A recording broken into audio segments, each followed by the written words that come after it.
Salve a todas, salve a todos. São 4 de abril de 2023. Eu sempre fico em 2021, já estamos em 2023.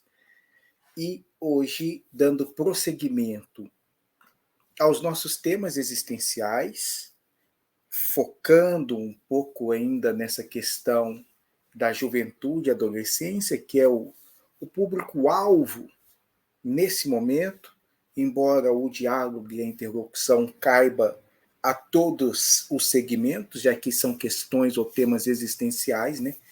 E a existência por vezes tem peso. E eu hoje vou fazer menção a um grande professor, umas referências de todos nós que fizemos filosofia na PUC nos anos 90 e talvez até anos 2000, mas com certeza década de 90, a Mauri foi uma referência assim, para cada um de nós. Acho que ele ainda continua dando aula na PUC, de quando em vez o via andando aqui pelas ruas, aqui, né, Belo Horizonte, capital mais linda do mundo. Vou trabalhar com uma frase de Amauri, que dava aula dançando, cantando, ele tinha uma voz, e essa voz, então, ele ia expressando, ele ia falando, ele ia fazendo, e esses movimentos a gente viu sendo reproduzidos por muitos de nós, alunos de Amauri, no nosso jeito de dar aula. Realmente, ele nos marcou em muitos sentidos, assim, né? Referência. As aulas de Amauri eram um espetáculo pelo que ele chamava de adoçar a boca, né? A poesia, a filosofia é árida, nós temos que adoçar a boca. E aí falava assim, e esse adoçar a boca de Amauri era essa questão da poesia, como que ele trazia muito da poesia para dar conta desse mundo mais árido, do pensamento filosófico mais desértico, mais profundo, mais enraizado, e que a arte, especialmente a poesia, conseguia tocar com uma leveza. Isso tudo aqui é Amauri, gente, isso tudo aqui é Amauri. Ele realmente marca os nossos mudras com as mãos enquanto a gente ia dando aula e fazendo os movimentos. Só que em Amauri, todo o corpo dele dançava, né? Era uma coisa muito indiana. E aí ele ia e trazia, e falava, e provocava, e sentia. Referência, uma das muitas. Depois comecei a falar de um, não dá para esquecer de Silvia, de Valéria, de João. João é outro, assim, né? João Carlos Lino, esse putz grila, esse é imenso, esse é sensacional, sensacional, sensacional, sensacional. Nós tivemos a honra, a sorte, o prazer, o privilégio de termos grandes professores. Eu e Cantarela, tem muita gente boa, que saudade deles. Assim, uns eu tive a oportunidade de trabalhar depois juntos, outros não, mas, poxa vida, tive o prazer de ser colegas de profissão desses formadores na concepção e acepção maior do termo e da palavra. E João, né? A gente irá em 96, 99, estudando com o João, e o pessoal virava e dizia assim, a irmã dele é mais foda ainda. E eu olhava e falava assim, gente, não tem jeito, não tem como, não tem espaço, não tem possibilidade de ser ainda mais do que João. E aí depois a gente veio a conhecer a Nilma, né, que foi a nossa ministra das diversidades, da diversidade, um trabalho belíssimo na Federal, um campo de investigação sensacional, e Nilma Lino Gomes também, né?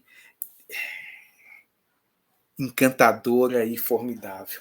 Mas, bom, falei disso tudo, meio que para adoçar um pouco, porque eu vou tocar um tema que é um tema super controverso, que é sempre complicado, que é sempre ruim da gente falar, mas é necessário, especialmente a todos nós, que aí num processo de imaturidade custamos a assumir algumas coisas. E o start para falar sobre isso veio de um diálogo fatídico, terrível, truncado, que eu meio que estabeleci com um morador de rua, e ele estava pedindo na porta da padaria. Eu entrei, entrei, comprei pão. Comprei pão. E aí, comprei pão para mim. Óbvio que eu ia passar manteiga no meu ao chegar em casa. O dele estava seco, era doce, mas estava seco. Novinho também. E eu tô querendo me justificar.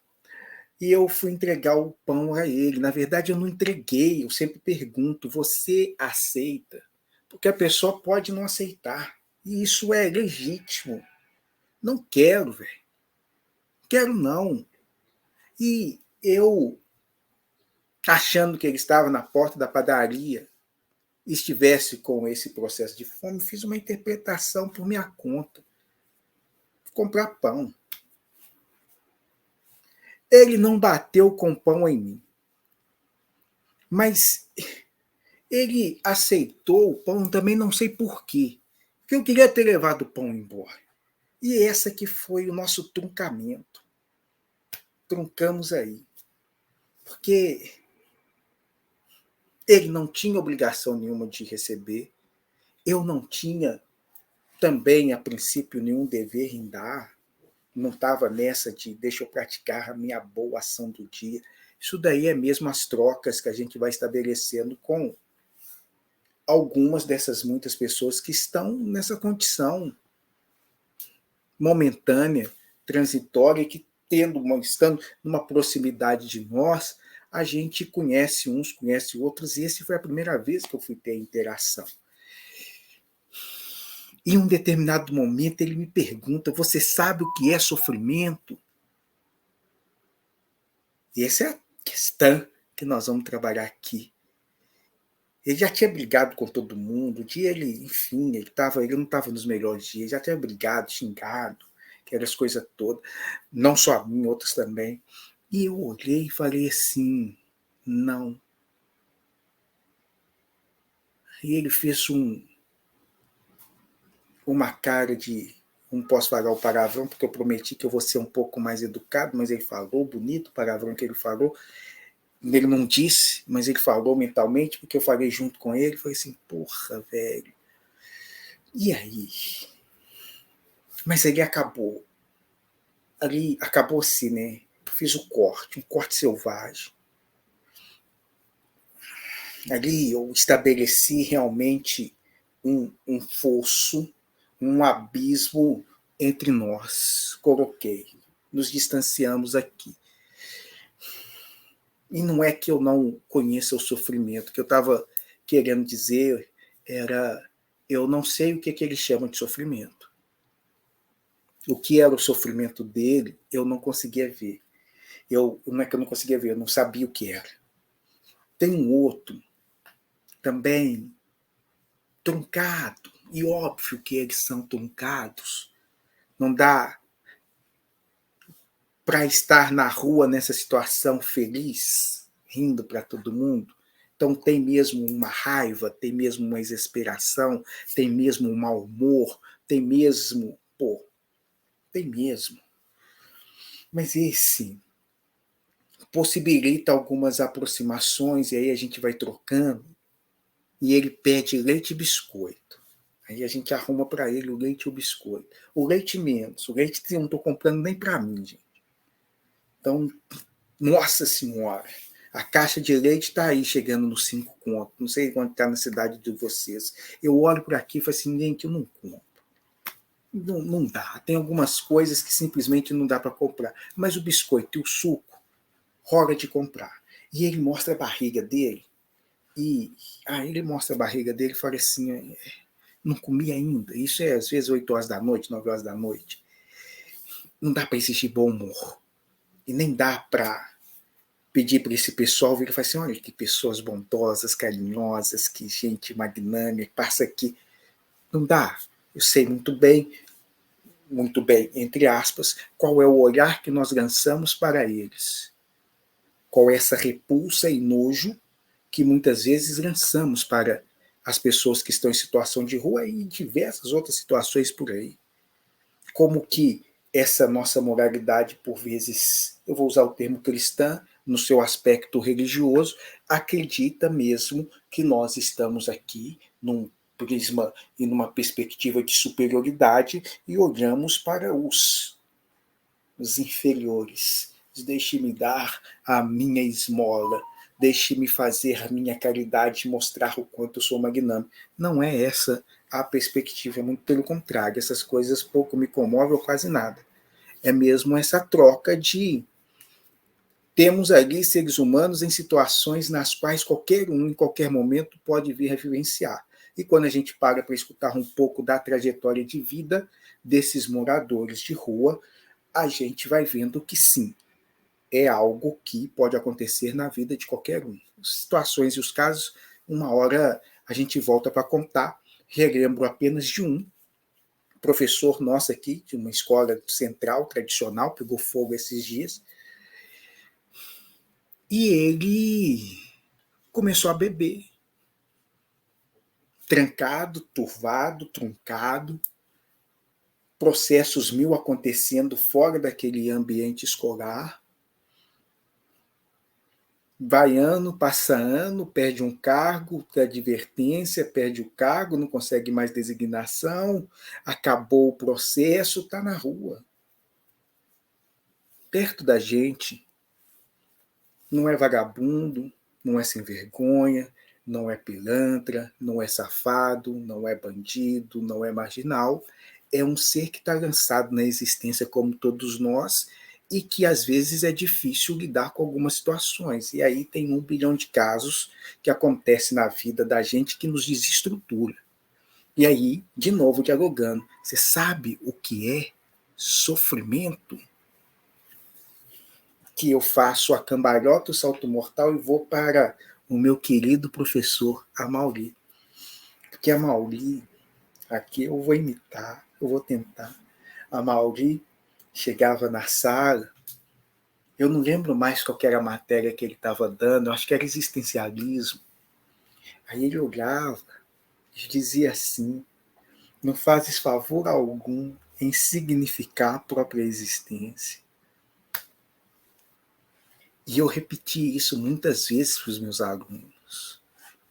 Porque tem uma determinada idade, aí que eu falava desse processo de maturidade e de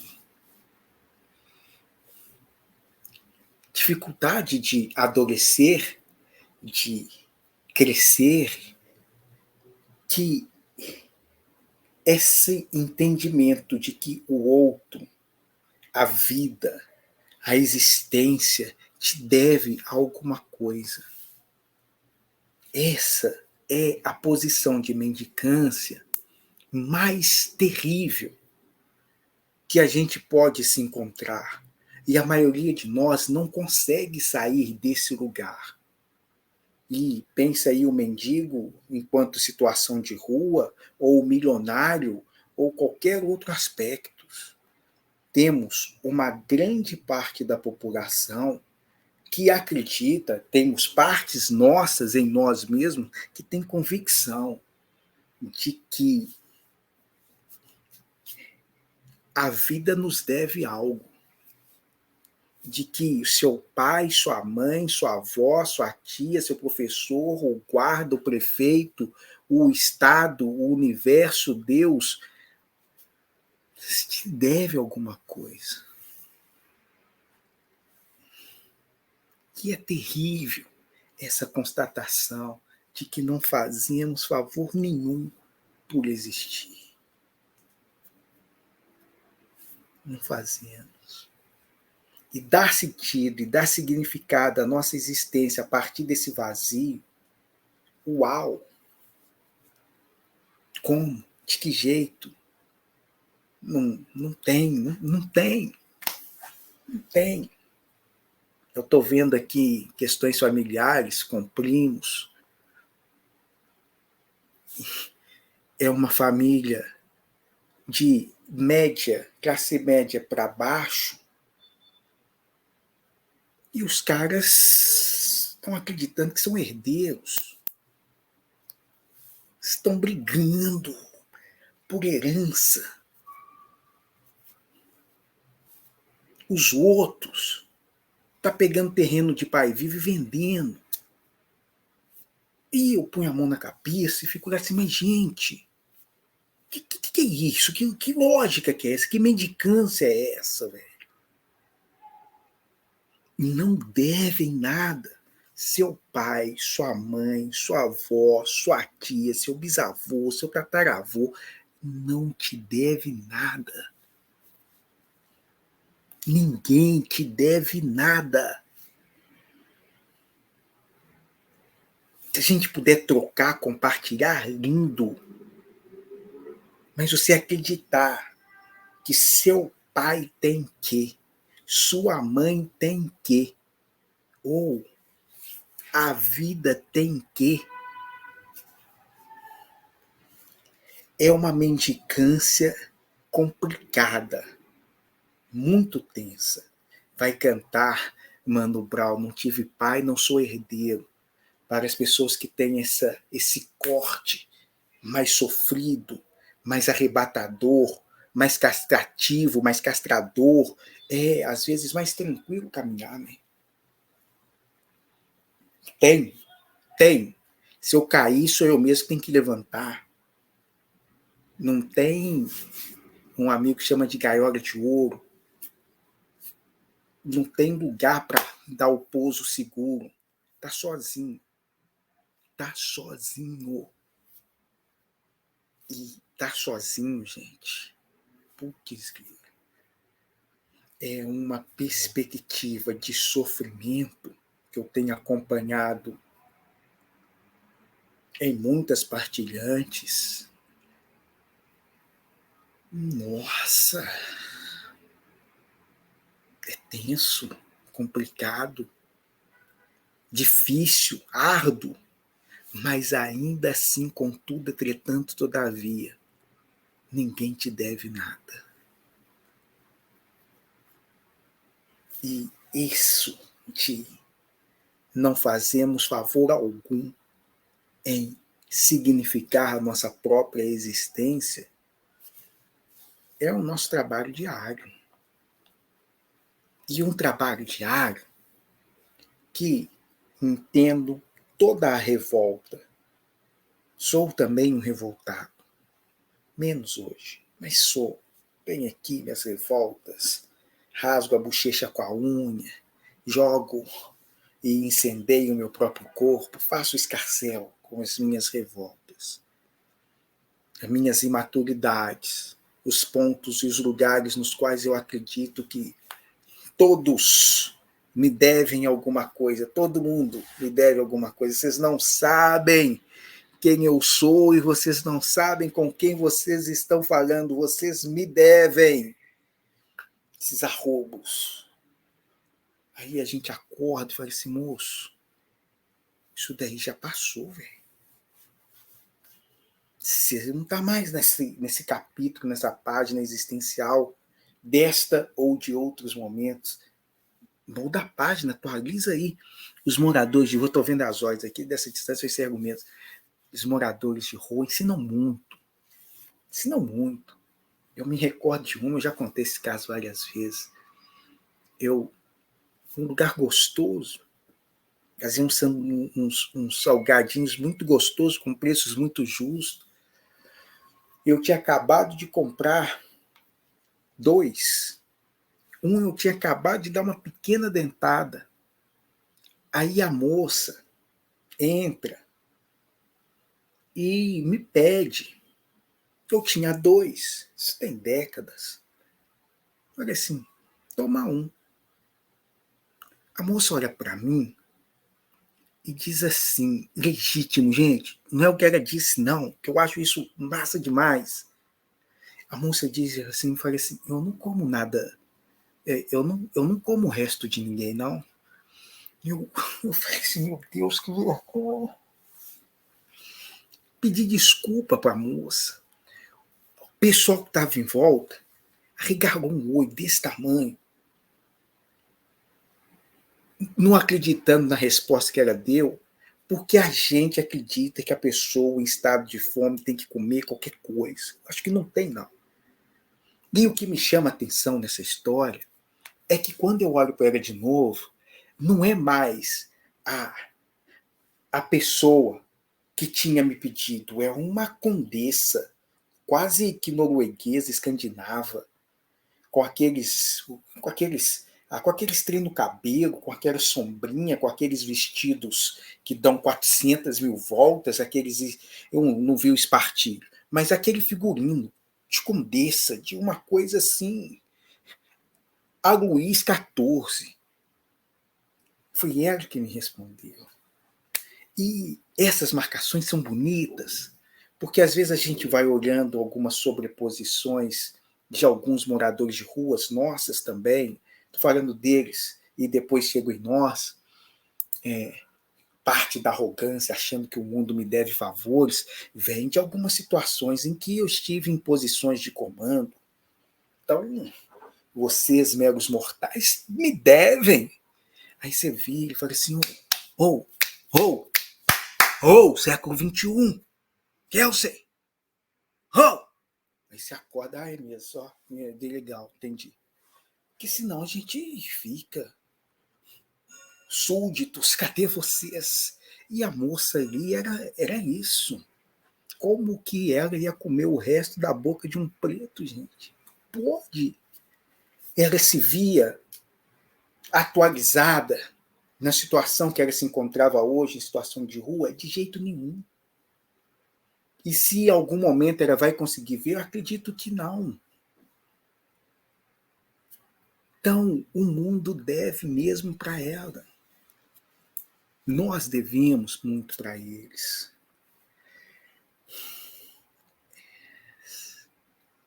Já tem exemplos de primos, de familiares próximos, de moradores de rua, meus, para insistir. Não fazemos favor algum em existir. E as pessoas que mais doam, que mais compartilham, e doação e compartilhamento, ou compartilhar melhor do que compartilhamento, pessoas que doam, que compartilham, para mim é a exemplificação da prosperidade. O que é a riqueza? A riqueza é isso que a gente consegue doar. Isso que eu dou é a riqueza. O que eu acumulo é bacana, é legal, mas tem outro nome que eu não sei. É de outra espécie. Então, essas pessoas generosas, e essas generosidades as mais diversas, a generosidade do sorriso, a generosidade da delicadeza, a generosidade do respeito, a generosidade monetária, que às vezes a gente cai só para esse lugar, né? A gente acredita que a pessoa em situação de rua, ela tem que receber bem material. Hoje encontrei mais um, né? O centro da cidade de Belo Horizonte, das grandes capitais, está cheio. Esse é um problema preocupante, precisa de situações e de medidas públicas. E medidas públicas aqui não é higienista, igual nós estamos fazendo. A cidade de Belo Horizonte está restringido o acesso da população a alguns lugares, às praças, aos parques. O maldito de São Paulo disse atualmente que barraca não é casa, então pode sim jogar aquilo tudo fora. Enfim, não estou falando disso não. Estou falando mesmo de política pública de cuidado, de carinho, de atenção, de sentar e escutar. Porque às vezes esse pessoal precisa de uma passagem para voltar para uma cidade, precisa de uma possibilidade de uma oferta de emprego, muitos têm profissão, precisa de alguns de tratamento e internação porque se tornaram dependentes químicos. Enfim, a gente tem que escutar. E um estava ali na porta de um lugar que vende pão de queijo e ele estava assim, moça, me abençoa. E a doideira é que ele não estava pedindo bênção, ele estava pedindo dinheiro. E eu não que o dinheiro não seja uma bênção, mas que o dinheiro é a forma mais pobre da bênção, a mais formidável também, mas é pobre. Me lembra o Ato dos Apóstolos, um mendigo, vou usar o termo, naquele tempo era isso, pedindo trocado na porta de um lugar na qual Pedro estava passando. Pedro e outro apóstolo, se andava a dois, e ele pede. E Pedro vira e disse, dinheiro eu não tenho, mas aquilo que eu tenho eu te dou, levanta e anda. Isso é bênção. O cara levanta e anda.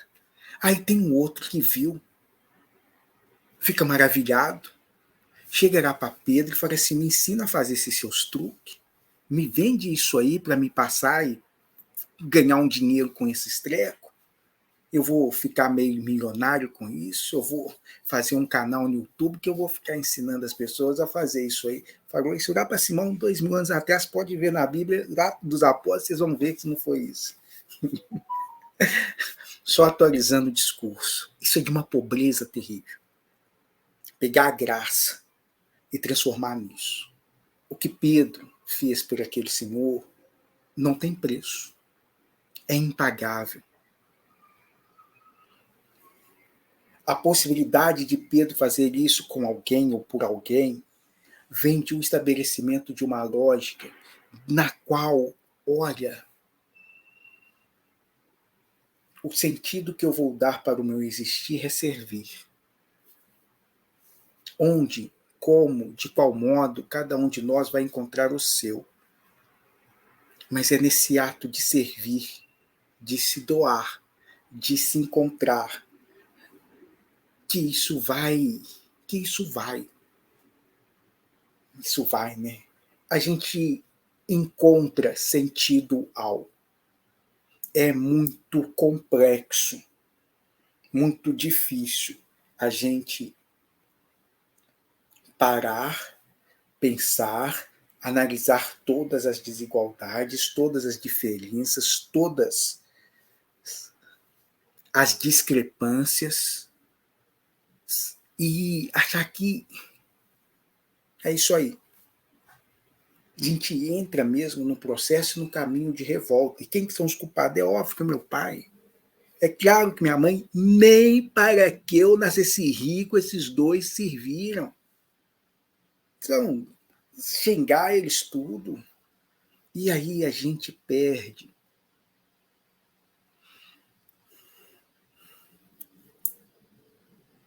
a preciosidade do existir. E existir só ganha preciosidade no limite que a gente está próximo a perder.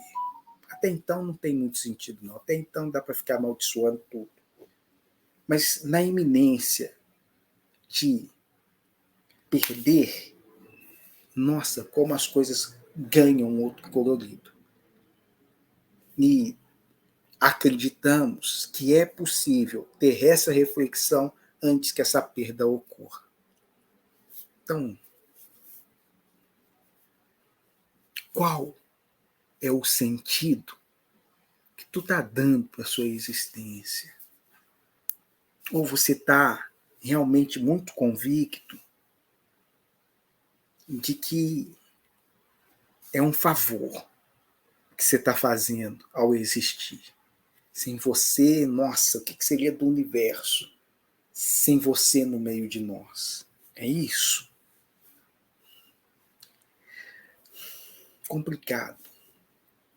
Levanta e anda é um belo imperativo. Levanta e anda, velho. Bora. Bora, bora, bora. E nessa caminhada, se a gente puder estabelecer trocas, e trocas não verticalizadas, de cima para baixo, cuspindo em quem está embaixo, pisando em quem está embaixo, chutando em quem está deitado, trocas numa horizontalidade mesmo. Estamos na mesma condição e precisamos minimamente reconhecer isso para que juntos a gente possa deixar as coisas um pouco mais iguais, possibilitar mais igualdades, mais respeito, mais tolerância, mais amorosidade, mais condições de superações para todos. A pessoa poder comer o pão e negar o pão. Moço, o pão não vai matar minha fome uma hora dessa da noite, você tá louco? Me escuta. Se eu não gosto de dar dinheiro, você é desses que não gosta de dar dinheiro? Eu falei assim, não, velho, eu não sei dessa história, não. Dou dinheiro, o que é que você precisa? Mas na amargura nossa do dia a dia, nessa ânsia ou nesse afã de todo mundo me deve, às vezes a gente não comunica nem o básico. O que é que você precisa? Pedis e recebereis, bateis e abrirás. Parece loucura numa sociedade caótica e desigual a qual nós vivemos, mas pedir e recebereis e bater e abrirá é um puta de um mantra. Não falo muito dele porque isso tudo vira teologia da prosperidade, essa miséria absoluta. Absoluta. Aquilo é miserável. Aquilo, meu Deus do céu. Meu Deus do céu, é horrível. Aquilo é o emporcalhamento do evangelho. Aquilo é o cuspe, é a escarrada, é o tapa na cara de Jesus. Aquilo é a maldição. Aquilo é a própria perversão do evangelho. Aquilo é um mal instalado dentro da igreja. Aquilo é adoração ao diabo. Então, não dá para falar disso, porque a gente compreende pouco. Mas é lindo. Essa abertura que se faz à existência com a existência que habita em nós e que nos transforma em veículo de serviço. Outra escala, outra concepção, outro parâmetro de riqueza. Olhar os lírios do campo.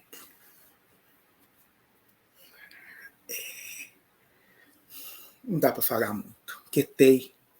Beijos para vocês. Vamos proseando. Tem um povo aí chegando.